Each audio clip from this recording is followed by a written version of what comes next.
गणपती बाप्पांच्या आगमनाला अवघे काही दिवस शिल्लक आहेत। कुठे मूर्तिकार मूर्तीवरून अखेरचा हात फिरवतायत तर कुठे मंडळांचीही लगबग सुरू झाली आहे। मात्र पिंपरीच्या एका ज्वेलर्समध्ये आत्तापासूनच चक्क सोन्याचे बाप्पा अवतरलेत।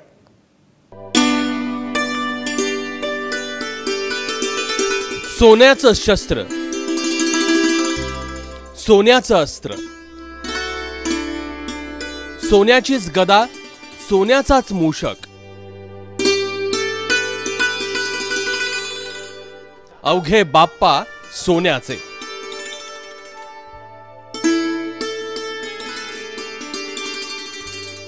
पिंपरी चिंचवडच्या रांका ज्वेलर्स मधल्या या बाप्पांच्या दर्शनासाठी सध्या झुंबड उडाली आहे। पण हे बाप्पा इथं आलेत एका खास कारणामुळे। PCMC मध्ये एक भक्त आहे ज्यांनी माझ्या हिशोबाने बरेच महिन्यापूर्वी त्यांनी काय देवाला प्रार्थना केली असेल, ते एक फुलफिल झाल्यानंतर त्यांना असं वाटलं की त्यांना त्यांच्यासाठी एक सोन्याची मूर्ती बनवायची आहे। लालबागच्या राजाची प्रतिकृती असलेली ही मूर्ती 5 फूट उंच आणि 4 फूट रुंद आहे। तब्बल 400 ग्रॅम सोन्याने तयार झालेल्या या मूर्तीची किंमत 16,54,000च्या घरात आहे। ही मूर्ती बनवायला आम्हाला 5 महिने लागलेत।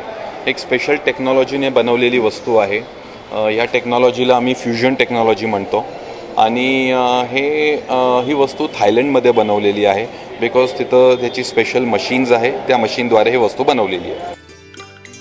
गणेश चतुर्थीला हे बाप्पा भक्ताच्या घरी जातील, पण तोपर्यंत नखशिकांत सुवर्ण बाप्पा पिंपरीकरांना दर्शन देत आहेत।